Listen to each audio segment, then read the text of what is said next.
తీసేసి 12 సంవత్సరాలు అయింది ఇక్కడ. నాకు అప్పుడు విశాఖపట్నంలో ఇప్పుడు నేను సినిమా చేయట్లేదు. ఇప్పుడు నేను ప్రొడక్షన్లో కూడా దాదాపు లేను ఒక 5 సంవత్సరాల నుంచి. ఇప్పుడు all of the sudden cinema తీసుకొని నైట్ చేయాలంటే డబ్బు వస్తుందన్నా, డబ్బు తేగలుగుతున్నా, సినిమాని ప్రొడక్ట్ చేయాలి. ఏం చేయాలి? అప్పటికప్పుడు నైట్ అన్నపూర్ణ స్టూడియోకి డిస్ట్రిబ్యూషన్ ఇచ్చాం. సినిమాని గ్రాండ్గా రిలీజ్ చేశాం. ఇది సినిమా హిట్ అయిపోయింది, అంతా అయిపోయింది. ఈ మొత్తం టోటల్గా యాజ్ డాక్యుమెంట్స్ అండ్ అగ్రిమెంట్స్ ప్రకారం సైన్ క్రియేషన్స్, అంటే సైన్ అంటే మన సుస్మిత గారు సాహు గార్పాటి గారు వాళ్ళు మనకిద్దరు ఇచ్చిన అగ్రిమెంట్ ప్రకారం మేము అన్నపూర్ణ స్టూడియోకి అగ్రిమెంట్ చేసాం. ఈయన ఏదైతే ఉందో, ఈయన ఆల్రెడీ మేము ఏదైతే డబ్బు ఇచ్చామో ఆ డబ్బు ఈయన దగ్గర వాడేసుకోగా కొంత డబ్బు ఆయన 3,23,23,23,00,000 రూపాయలు మాకు ట్రాన్స్ఫర్ చేయడం జరిగింది. అది ఎంఓఈ ఇచ్చాడు, అయిపోయింది. ఈ సినిమా అంతా అయిపోయింది. ఇది సినిమా రిలీజ్ అయింది, మేము డబ్బు రిలీజ్ చేసాము. అది నష్టమో లాభమో మేము భరిస్తాం, ఇంకా అది అవుతుంది. ఈలోగా మాకు డబ్బులు రావాలి, అది మామూలుగా మేము అడుగుతున్నాం. ఈలోగా మనకి ఈ సినిమా నాదే అని చెప్పేసి ప్రచారం చేయడం, ఈయన దిల్ రాజు గారికి బాకీ పడడం, వీళ్ళ అండర్స్టాండింగ్, ఇంటర్నల్ అండర్స్టాండింగ్ మీద మా సినిమా డబ్బులు ఆపేశారు. దాన్ని అన్నపూర్ణ స్టూడియోలో ఆపేశారు. ఇది సత్యనారాయణ అనే వ్యక్తి, బత్తుల సత్యనారాయణ అనే వ్యక్తి ఇక్కడ మొత్తం సో మెనీ ఎగ్జిబ్యూటర్స్ అండ్ ఇక్కడ లోకల్గా 28 కోట్ల దాకా బాకీలు పడిపోయాడు. 28 కోట్ల దాకా, ఒకటి కాదు. దొరికిన వాళ్ళు అందరి దగ్గర డబ్బులు దోచుకున్నారు. దొరికిన వాళ్ళు అందరి దగ్గర డబ్బులు మీకు ఎక్కువ ఇస్తాం, అది ఇస్తాం, ఇది ఇస్తాం. ఆఖరికి ఇది స్కూల్ పిల్లల్ని, ఇంకోటి సమాచారం అమ్మిన వాళ్ళు అందరి దగ్గర డబ్బులు దోచుకున్నారు. ఇది మొత్తం టోటల్గా ప్రూఫ్స్తో ఇదంతా.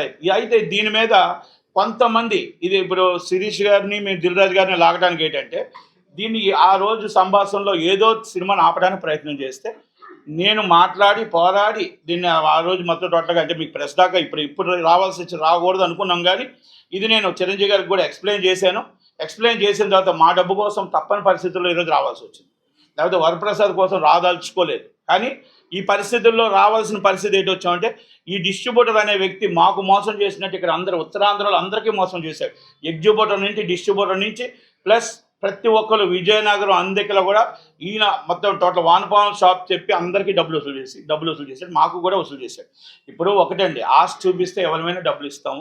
ఆ డబ్బులు మళ్ళీ డబ్బులు రావడానికి రిటర్న్గా కంపల్సరీ అందరూ జాబ్ తీసుకుంటారు. ఇప్పుడు నటికుమార్ ఒక డబ్బు ఉండదు, 10 మంది డబ్బు ఉంటుంది. 10 మంది డబ్బు మనం 10 మందికి 10 మంది డబ్బు తీసుకొని జాబులు తీసుకొని ఇస్తూ ఉంటాం. ఇది రెగ్యులర్గా సినిమాలు రెగ్యులర్ స్టేట్ ప్రాక్టీస్ ఇది.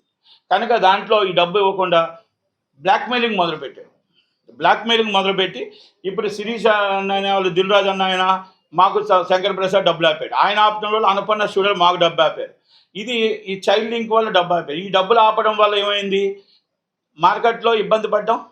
ఇది మొత్తం టోటల్గా, అంటే ఇప్పుడు ఎందుకు తీసుకొచ్చానంటే, వీళ్ళు ఇదే బ్లాక్మెయిలింగ్ కొత్త వాళ్ళని రానివ్వకుండా, శిరీష్ దిల్ రాజు వాళ్ళు కొత్త వాళ్ళని రానివ్వకుండా వాళ్ళే ఇండస్ట్రీ వెళ్దామని ఇప్పుడు తెలంగాణలో జరుగుతున్న ఇష్యూ కానీ, ఇప్పుడు పెద్ద ఇష్యూ కానీ, ఇప్పుడు ఈ ఇష్యూ కానీ, ఒక బత్తుల సత్యనారాయణ అడ్డు పెట్టుకొని వీళ్ళు ఇలా చేస్తున్న అరాచకాల కోసం ఎంత చెప్పాలి, 2 గవర్నమెంట్లు కళ్ళు తెరవాలి, దాని మీద ఎంక్వైరీ జరగాలని ఒక ఆలోచనతోనే ఇది చెప్పవలసి వస్తుంది తప్ప, లేకపోతే ఇప్పుడు ఒక బత్తుల సత్యనారాయణ కోసం పెట్టాల్సినంత ప్రెస్ మీటే కాదు, ఇది అంత విషయం కూడా కాదు. కానీ ఏంటంటే ఇక్కడ గవర్నమెంట్లు కూడా కళ్ళు తెరవాలి, ఒకటి. రెండోది, నాకు నోటీస్ వచ్చింది. డబ్బు మేమిచ్చాము, మా దగ్గర డబ్బు తీసుకొని కమిషనర్ గారి ఆఫీస్కి ప్రీ లిటికేషన్ అంట వెళ్ళి అక్కడికి వెళ్ళి కంప్లైంట్ పెట్టారు. మాకు నోటీస్ వచ్చింది. ఎస్, మేము చట్టాన్ని తూచా తప్పకుండా పాటిస్తాం. As per law, as legal, మేము ఏదైనా డబ్బు రావాల్సి వస్తే యాజ్ పర్ లానే ప్రొసీడ్ అవుతాం, లీగల్ ప్రొసీడ్ అవుతాం. ఇది వచ్చింది, ఫోన్ లెవెల్లో చేశారు, ఫోన్లు చేసి రావాలి అన్నారు. 10వ తారీఖు మేము అటెండ్ అవుతామని చెప్పాము, తప్పకుండా. అంటే నేనేమంటానంటే, డబ్బు తీసుకొని సినిమా ఇండస్ట్రీలో ఇంతమంది దగ్గర డబ్బు కలెక్ట్ చేసుకొని, ఇది మళ్ళా విషయం ఏంటంటే తీసుకొని మళ్ళీ మా మీదే కంప్లైంట్ అంటే ఎంత దాకా కరెక్టు?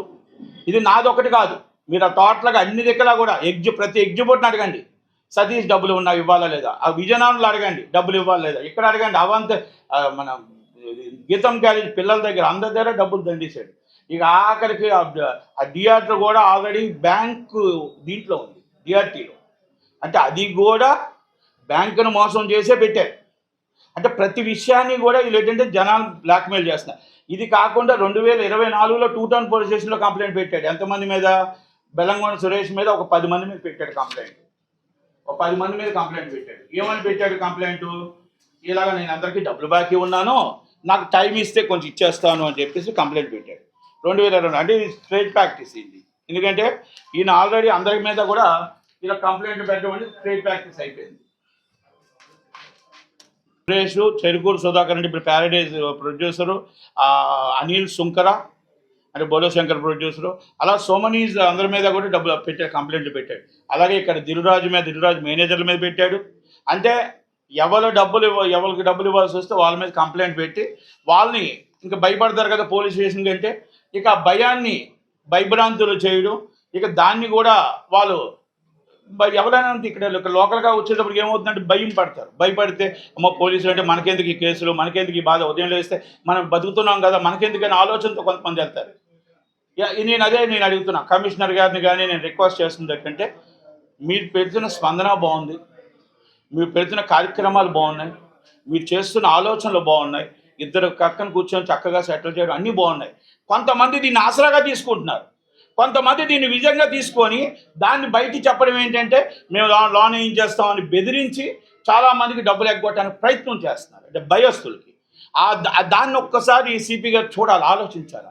ఎందుకంటే is the document and verification ఇమీడియట్గా అది డాక్యుమెంట్ వెరిఫికేషన్ చేసి ఇది కరెక్టా కాదా ఒక్కసారి చెక్ చేసి బోత్ పర్సన్స్. ఎందుకంటే ఇప్పుడు కంప్లైంట్ ఇచ్చారండి, నేనే కంప్లైంట్ ఇచ్చాను, ఎవరి మీదో చిరంజీవి గారి మీదో లేకపోతే ఎక్స్పైజెడ్ సెలబ్రిటీస్ మీద ఇచ్చేసా అంటే వాళ్ళు పిలిచేస్తారా? సాక్ష్యాధారాలు అవసరం లేదా? ఒక్కసారి అన్నీ కూడా రిపీట్ చేయమని అడుగుతుంది. ఎందుకంటే మనమే కూర్చొని సివిల్ డిస్ప్యూట్స్ కూడా సెటిల్మెంట్లు చేస్తే, ఇప్పుడు ఇది సివిల్ డిస్ప్యూట్, మనీ అంటే సివిల్ డిస్ప్యూట్ చేస్తే ఇంక కోర్టులు ఎందుకు, ఇక లాయర్లు ఎందుకు? కనుక ఇదంతా కూడా ఒక్కసారి మంచి కార్యక్రమాన్ని సిపి గారు పెట్టిన కార్యక్రమాన్ని తప్పుగా వెళ్తుంది, ఒక్కసారి కొంతమంది తప్పుగా వాడుతున్నారు, దాన్ని ఒక్కసారి వెరిఫై చేయండి ప్లీజ్, రిక్వెస్ట్ అండ్ రీవెరిఫై చేయండి మీరు చేస్తున్న మంచి కార్యక్రమానికి ఇది. ఎందుకంటే ఒక్కసారి డాక్యుమెంట్ ఎవరైనా కంప్లైంట్ ఇస్తే ఈజ్ ద కంప్లైంట్ వెరిఫైడ్, అన్నీ ఉన్నాయా సాక్ష్యాధారాలు, అవతల కాసిన వ్యక్తులు ఎవరున్నారు వాళ్ళని దూరం నుంచి పిలిచేటప్పుడు కరెక్ట్గా ఉన్నాయా లేవా అది చూసుకొని. ఇప్పుడు ఇంకోటి అంటే యూజ్డ్ అంటే ఇప్పుడు కానిస్టేబుల్స్ కూడా వాళ్ళు మాట్లాడేటప్పుడు ఎవరు అక్యూటెడ్లు కాదండి, కాలం ఇప్పుడు అవతల కాసి కాంప్రమైజ్ అని పిలుస్తున్నప్పుడు కొంచెం మామూలుగా పిల్లలు, కానీ మరీ అంత అబ్యూజ్డ్ లాంగ్వేజ్ నువ్వు రాకపోతే తీసుకో లాంగ్ కూర్చోబెడతాం ఈ కరెక్ట్ కాదేమో అని నా ఉద్దేశం. ఇవన్నీ కూడా నేను ఎందుకు చెప్తానంటే కోర్టులు ఉన్నాయి, సివిల్ డిస్ప్యూట్స్ అంటే సివిల్ అనేది మనీ కోసం నేను ఇప్పుడు, ఎందుకంటే మీకు ఇప్పుడు ల్యాండ్ ఆర్డర్ ప్రాబ్లం అయిందనుకోండి 100% లీగల్ ప్రొసీడింగ్ వెళ్ళొచ్చు. ఇలాంటివన్నీ కూడా ఇది విశాఖపట్నంలో వచ్చింది, అందుకని విశాఖపట్నంలో ప్రెస్ మీట్ పెట్టడానికి కూడా కారణం అదే. ఇంకోటి ఏంటంటే ఇక్కడ ఈ కుట్రలన్నీ కూడా ఈ బత్తుల సత్యనారాయణతో సినిమా చేయించింది శిరీష్ గారు, ఇంతకుముందు భగవత్ కేసరి చేయించి, అంటే ఆయనకే సినిమా వెళ్ళాలి, దిల్రాజుకే సినిమా వెళ్ళాలి, ఇంకొకరికి వెళ్ళకూడదు. ఈ సినిమాని ఏంటంటే డబ్బు తక్కువ కట్టినా ఎక్కువ కట్టినా వెళ్ళాలి. మధ్యలో మేము ఇచ్చాం కాబట్టి డబ్బు అనుకోకుండా చిరంజీవి గారు మేము ఇటు బస్సులో సినిమా ఇబ్బంది పడకూడదనే ఉద్దేశంతో మేము హ్యాండ్ ఓవర్ చేసుకున్నాం. కానీ లేదు అంటే మేము కానీ లేకపోతే ఈ సినిమాని మొత్తం టోటల్గా వాషౌట్ చేయాలని ఒక ప్రయత్నం, ఒక ప్లాన్.